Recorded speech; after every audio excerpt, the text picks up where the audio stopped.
Hi, I'm Andrew Lawler. I'm the author of a new book called A Perfect Frenzy, A Royal Governor, His Black Allies, and the Crisis that Spurred the American Revolution. I'm an author and journalist.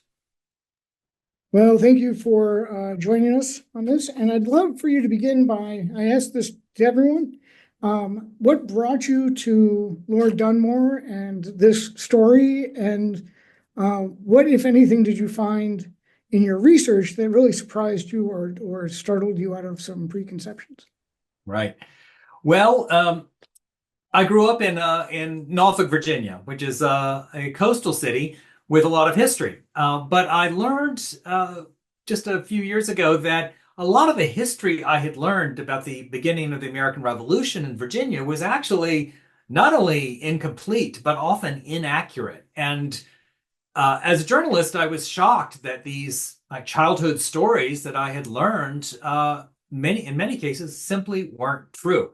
So I started to go down the rabbit hole to figure out, okay, what actually happened in my hometown, and how did it affect the American Revolution? And to my surprise, I discovered that the events that took place there, and particularly in the end of 1775 and 1776, had a profound impact on the decision to go independent. Yeah, I personally didn't even encounter Lord Dunmore until I started this work as way past my educational Right. involvement. So could you give us a background of first, what was the scene when you began the book historically, and who were these characters that you talk about? Right. So let's go back to Lord Dunmore. So he's the royal governor of Virginia. Virginia at that time was the largest, richest, most populous colony by far in what would become the United States. And if you could put all of New England together, and it was still smaller than Virginia. So it was a very influential place. Also, the oldest colony. It was the first English colony in the New World, founded in 1607. So there was this long history in Virginia of being a tobacco growing state. And that's really critical to understand. Tobacco is what drove the economy. It's why people went to Virginia, and it's how they got rich. The white people, that is, because 4 out of 10 Virginians by the start of the Revolution were, in fact, enslaved Africans, most of whom were working in the tobacco fields. So this is really an essential part of the story that we don't want to forget, because it really plays a key role in what happens next. So could you give us a background on Lord Dunmore and his position in the colony? Because I think he's a fascinating character in himself, but the government as it was set up is also kind of fascinating. It wasn't quite what I remember being taught. Yeah. Well, let's start with Lord Dunmore. He was a Scottish aristocrat, kind of a middling aristocrat, not very wealthy compared to others of his class. So when the 1770s rolled around, he needed a job. What's also interesting is that he and his father actually had been in the rebellion of 1745, a rebellion which pitted the former leaders of Britain against the new Hanoverian leaders, like King George II. So Dunmore's father and Dunmore as a teenager actually joined the rebellion against King George II. Now, in the end, his father was convicted of treason, was not killed, but was under house arrest, and Dunmore really grew up under this cloud.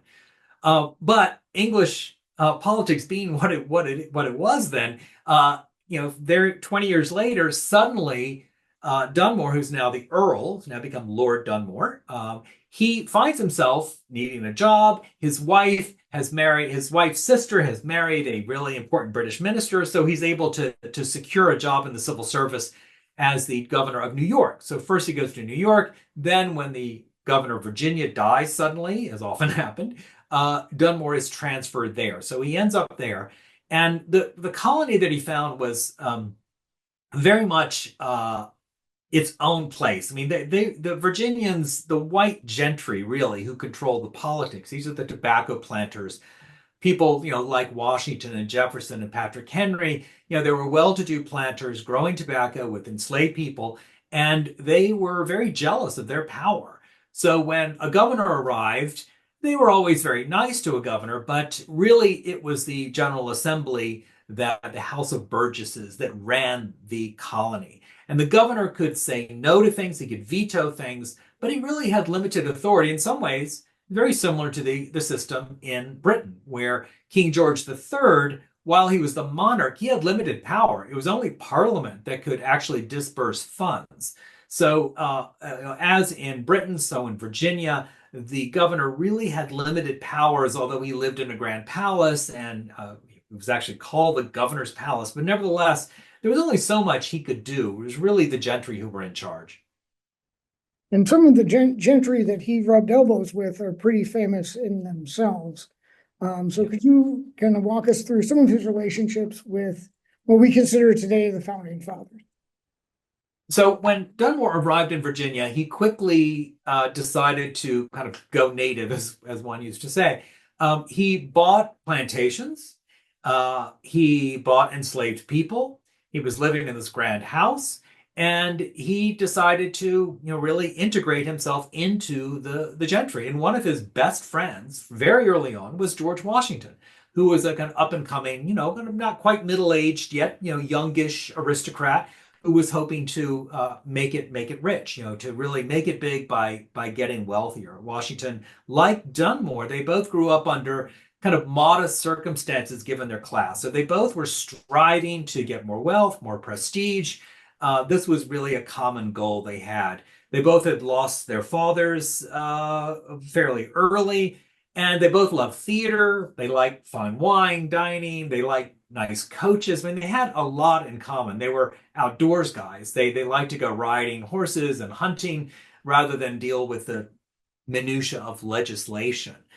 So they became good friends. They dreamed mainly about ways to obtain land in the West, that is in the Ohio, on the other side of the Appalachian Mountains. And this is what really mattered to the Virginia gentry. They wanted land. Tobacco uses up the soil. You have to keep coming up with new land to plant more tobacco. So moving west was the natural progression, kind of a manifest destiny that white Virginians envisioned. But the problem was this. King George III, at the end of the French and Indian War in 1763, drew a line down the ridge of the mountain saying, white people stay to the right and Indians are on the left.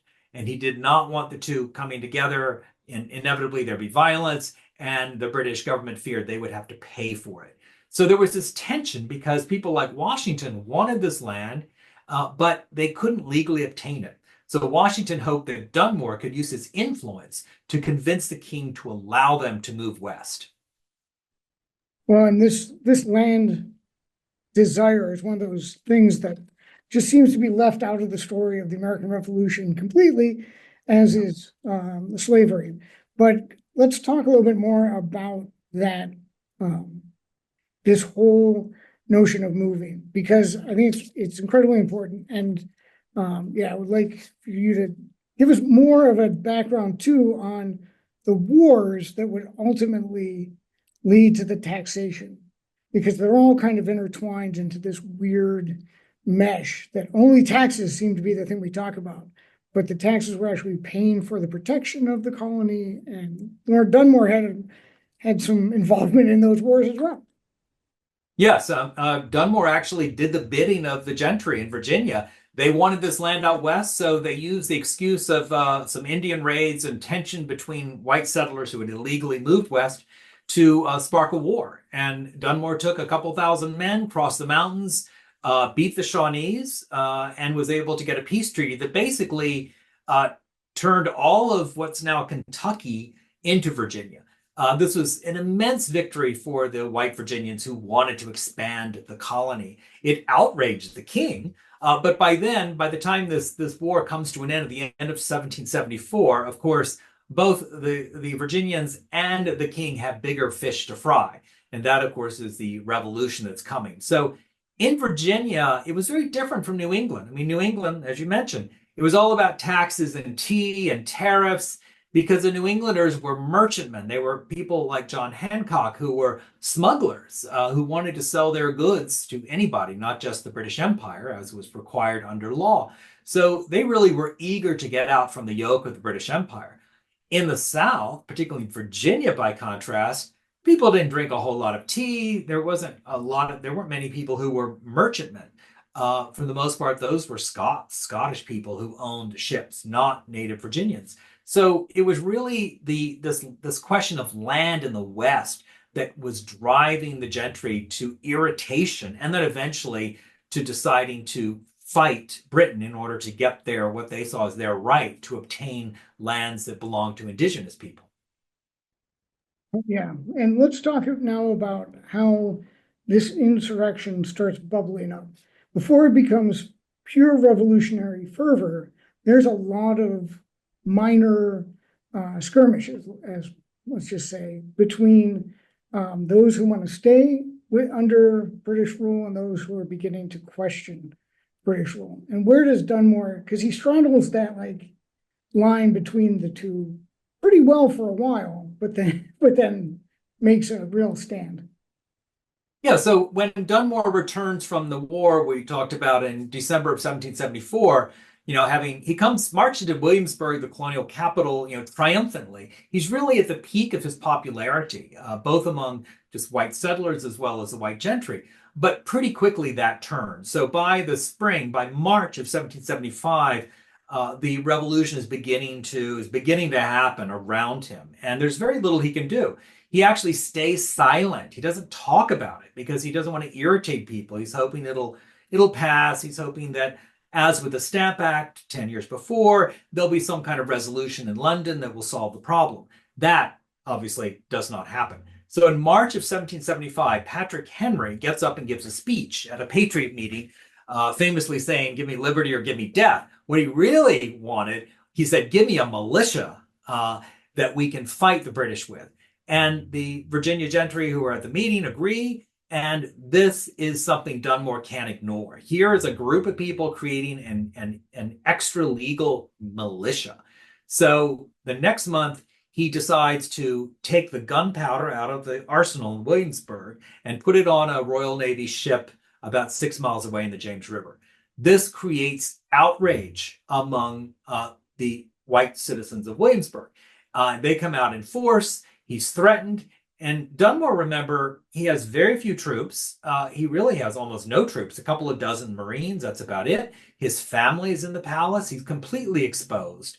You have maybe 3 or 4 or 5,000 troops in Boston at that point. But in Virginia, there was virtually no presence of the Royal Navy or Army, just a couple of ships and a few soldiers. So Dunmore makes a threat that in the moment was very effective. He said, "If you attack me or my officers, I will free the slaves." Now, this was throwing down the gauntlet because given that 4 out of 10 Virginians were enslaved, he was essentially calling for a mass slave insurrection. Now, he didn't do it. Just making the threat was enough to make the Patriots back down. But then, of course, this would change later in the year. Well, yeah, and let's talk about that, right? Because as you say, it was really effective in the moment, but it became something that he had to deal with and manage as well. So could you talk about, and we'll get into the effects of it, but more the life cycle of this proclamation. Right. So, well, the proclamation actually comes a bit later. So first he makes the threat in April of 1775. Then by June of 1775, things are just too hot in Williamsburg. He leaves, he goes to a Royal Navy ship in the York River, not far from Williamsburg, and then eventually creates his own kind of new government, new colonial capital outside of Norfolk. There's this port city on the southeast coast. Now, because of the water there, the Royal Navy has complete mastery. They only have a few ships, but the Patriots have nothing. So Dunmore creates a kind of a land base there protected by these ships that can try and fight back against the rebels. And this is really extraordinary because very few royal governors put up a fight.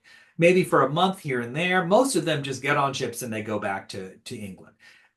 Dunmore decides not to, and it's extraordinary given that he has almost no troops, few ships, and how is he going to defend the largest colony that is filled with patriots? So he eventually, though, manages to create this coalition of Scottish merchants who will provide him with the money he needs to keep going. And meanwhile, enslaved people, having heard about his promise or threat, depending on your point of view, back in April, they start to leave plantations and ask for sanctuary at his base near Norfolk, Virginia. And pretty soon, hundreds of people are flocking in. And this suddenly makes it clear that if Dunmore wants to defeat the Patriots, he's got an army in waiting. He's got all of these black men in particular who are eager to fight their Patriot masters. And this is when things really turn interesting in Virginia, because this has never happened before. The British government always was, as the largest slave trading nation on the earth, was always very careful about controlling slave insurrections. But here you have the governor appointed by King George III, who eventually in November of 1775 puts out an official decree that emancipates all of those who could fight for the king who were owned by patriots. And this is, a huge step, radical step that we can't even really grasp today. How far off of British policy Dunmore was going. And this really changes the situation, and it really terrifies the Patriots. Yeah, and let's talk about that terror for a minute, because the colonial revolutionaries, the Patriots, really didn't take kindly to this, and it really mobilized a lot of people who were on the fence, right? Could you talk about how Black troops were perceived by the Virginia elite and also the kind of just the planting class? So the white gentry, who for the most part, own lots of enslaved people, they had spent a century trying to control the black population.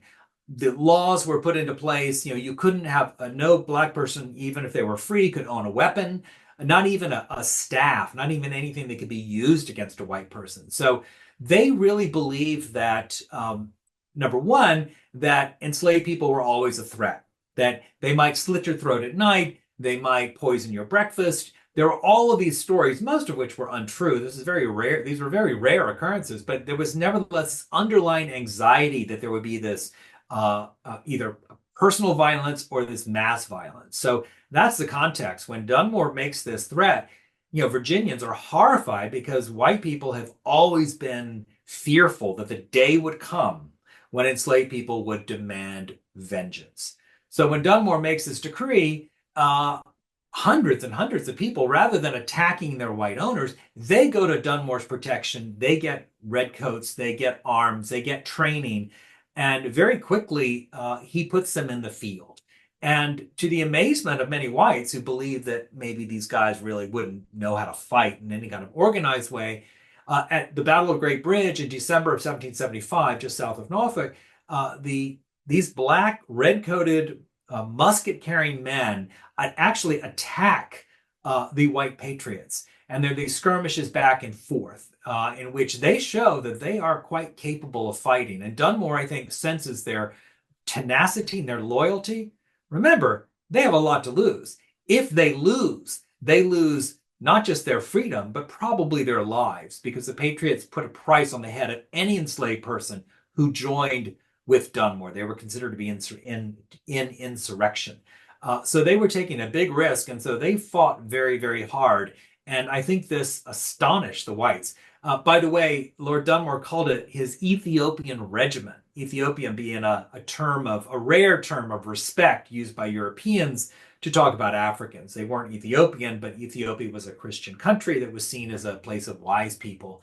So it was really a sign that Dunmore viewed them with respect. Yeah, and that was going to be my next question, was what was the experience for those who made it to the British, and what was it for those who did not make it?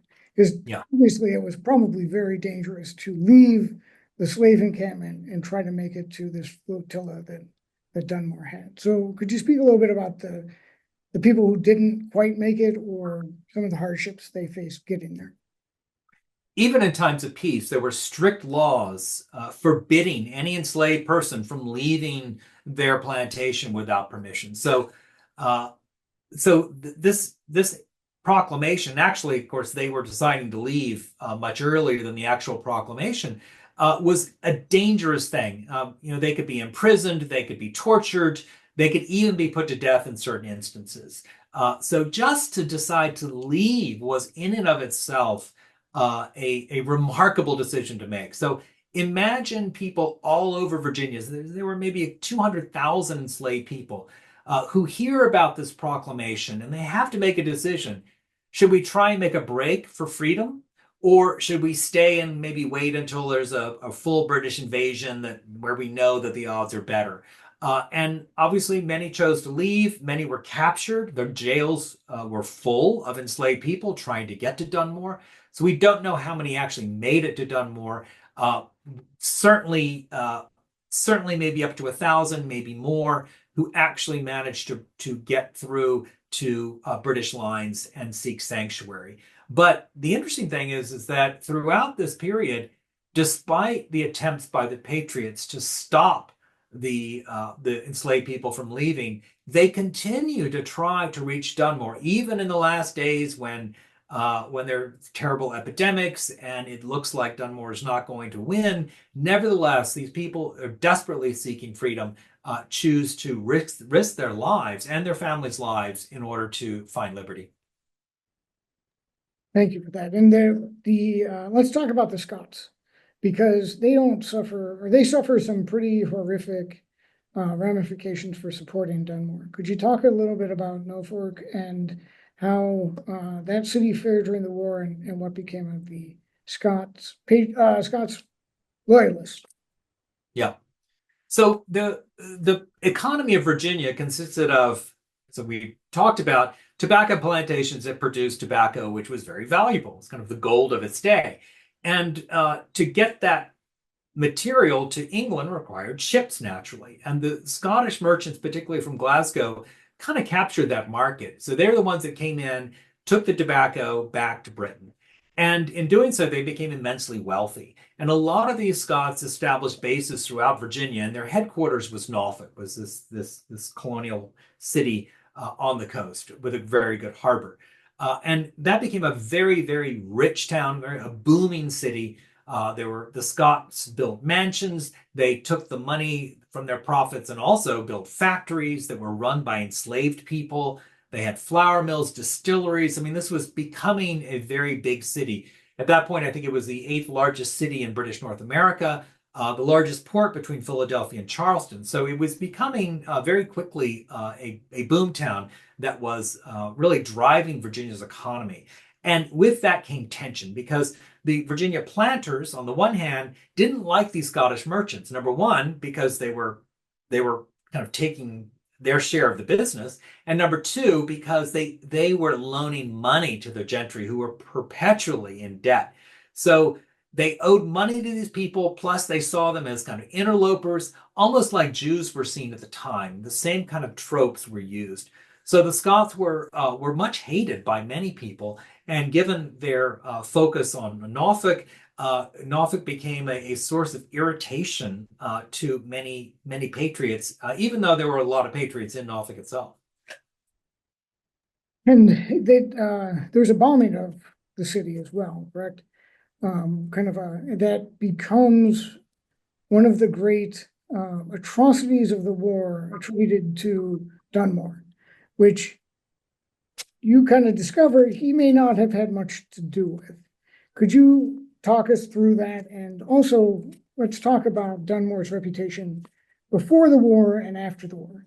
I know there are two questions in there, but yeah, let's start with that. So yeah, Dunmore, as we talked about, he was a popular guy up until the beginning of 1775. He doubled the size of Virginia. The white gentry, the people in charge, they liked this guy. He was really trying to look after Virginia's interests first, really, more so than that of the king's. So he was popular, but that suddenly changed. When he opposed the Patriot movement, suddenly he was demonized. And when he threatened arm the slaves. And then when he actually put out this Emancipation Proclamation, he became the devil incarnate. And immediately you see in the newspapers all these largely baseless rumors that he slept with black women, that he was raping young virgins, that he was a drunkard, that he was in cahoots with Catholics. I mean, it goes on and on. Suddenly, he really does go from being this kind of beloved, gregarious governor to being somebody who was seen as the epitome of evil. It's rare in American history to see one character who goes from one extreme to the other. And he remained a villain. And when I grew up as a child, he was the villain of my childhood because he burned my hometown of Norfolk. Now, let's talk about what happened. So in December of 1775, the British lose the Battle of Great Bridge, which means, in essence, that the Patriots were able to come in and occupy Norfolk. All of the Loyalists and British forces, including the Ethiopian regiment, they all get on ships in the harbor. So they're riding in ships in the harbor, and the Patriots are in the town surrounding them. This immense tension between these two opposing forces. So on January 1st, 1776, Dunmore had had enough because the Patriots were using warehouses on the edge of the river to to fire at people who came up on deck. So imagine you're crammed aboard a ship. There are like 3,000 people crammed in this large flotilla in the harbor, and you can't go above deck because some patriot is gonna shoot you from a few hundred yards away. So Dunmore decided to take action. He warned the town he was going to do this, and on January 1st, they began a bombardment that was cover. The troops landed. They burned those warehouses that were right on the edge of the river to deny those snipers a safe place to fire from, and then they retreated. So that was the end of the story, or would have been. But what happened next was covered up for more than a century. What happened was the Patriot troops used the bombardment as an excuse to set fire to this entire city. So even parts of town that were not affected by the bombardment were set on fire. Dunmore was blamed, and by the end of this, every single building, 1,333 buildings in this large, booming city, was no more. The city was annihilated, and never before or since have we ever seen the complete destruction of an American city. This is the one and only time it happened. And it wasn't the fog of war. It wasn't Dunmore. We know it was the Patriots because they themselves put together a report that showed that 96% of the damage was done by the Patriots. And furthermore, my research shows very clearly that Patriot leaders, in particular Thomas Jefferson, they actually wanted this to happen. They actually plotted and planned to destroy this city that was filled with Scottish merchants that they hated, enslaved people who had been freed, a place that enslaved people were being drawn to, and a potential military base for the British long term. So this led them to come up with this, unbelievable solution of simply flattening the place. No one ever proposed this for Philadelphia or Boston or any other city that eventually was occupied by the British. But in Norfolk's case, the city was completely devastated. And as you say, for a long time, it was Lord Dunmore and the British who did this in the history books and what we learned. Well, and even today, you can go to Philadelphia and go to the American Revolution Museum where they say January 1st, 1776, Lord Dunmore burns Norfolk, Virginia. We still are carrying on this myth, even though we know it is not true. And so that was part of my reason in writing this book, was to really get at what happened. And I found these depositions from eyewitnesses taken by this Patriot Committee that makes clear what happened. And it really is an untold story that I think it's time for us to face up to. Yeah, and it was a great part of the book.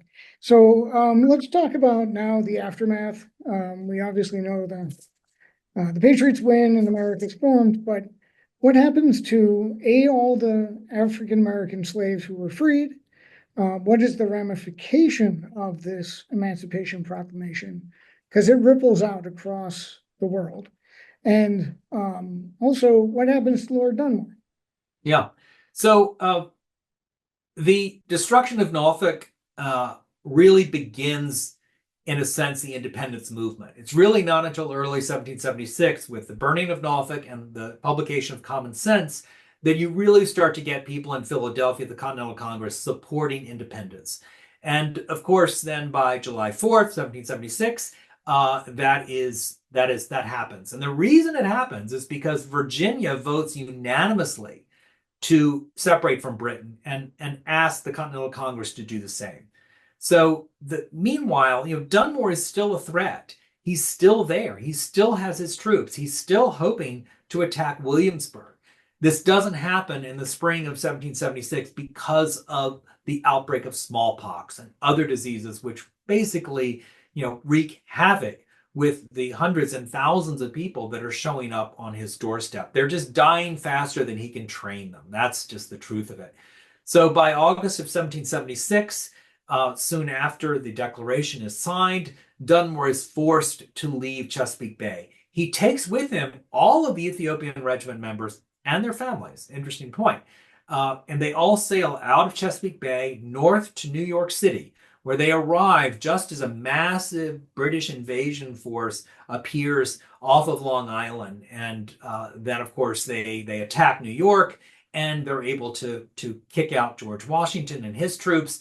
And that becomes the base, the headquarters for British operations in North America for the rest of the war. So the Ethiopian regiment members were absorbed into the British Army after that. And several British generals follow in Dunmore's path, and they free many, many enslaved people during the course of the war. Maybe more importantly, Dunmore's decision to arm black men forces George Washington to change his mind. Washington, when he became Continental Army chief, refused to let black people re-enlist or for new ones to join. Dunmore's proclamation, within days, Washington decides to reverse himself and actually encourages free black people, to join the Continental Army, which, of course, becomes the most integrated force in American history until the Korean War. So, that's a pretty big ripple effect from Dunmore's decree. And then you have to add what happens after. Dunmore's proclamation goes on to inspire people who are abolitionists. And it really becomes a key part of that story of abolitionism that begins to grow in the 19th century, ultimately culminating in a document that is way more famous, but in some ways is simply a redux of Dunmore's Emancipation Proclamation. And that is, of course, the document signed by Abraham Lincoln in 1863. So what happened to Lord Dunmore? After the yeah. war, what happened? So, Dunmore didn't let go of this. It wasn't, I thought the story ended when he left Virginia, but it didn't. He goes back to Britain. He lobbies the king relentlessly to encourage this emancipation of black people. He thinks that's the only way they'll be able to win the war. And he probably was right. But the British government is nervous about doing that. It only happens in a very limited way in the field. So the British really miss an important opportunity there. I think Dunmore was onto something. But he goes on to become the governor of the Bahamas, not as big as Virginia, but it's a job. He still needs a job. And he's recalled to London, though, because his daughter makes the fatal decision to marry one of King George III's sons without the king's permission. This is a no-no, and it's illegal in Britain. So Dunmore and his family become persona non grata. He ends up living with his wife and kids in a little small, inexpensive British resort at the sea, and eventually dies. I think 2 weeks before Abraham Lincoln is born. So while he has kind of a sad end, Dunmore's acts, and I should say, actually, those acts forced on him by enslaved people who showed up in such numbers he couldn't ignore them, really changed the course of history. Well, thank you for bringing the story of this to us, and also writing such a wonderful book about it. Well, thanks, and I hope your listeners will want to read the whole story. It's called A Perfect Frenzy: A Royal Governor, His Black Allies, and the Crisis that Spurred the American Revolution. It's published by Grove Atlantic, and if you can support your local bookstore, please do.